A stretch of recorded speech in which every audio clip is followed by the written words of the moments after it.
కవి ఎవరో ఈ కథకి, ఎవరెవరో పాత్రలకి తెలియదుగా ఇప్పటికీ, పొడుపు కదే అప్పటికి.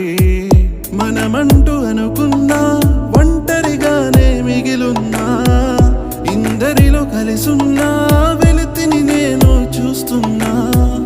పొరపాటు ఏదో తొరబాటు ఏదో అది దాటలేని తడబాటు ఏదో ఎడబాటు చేసే ఈ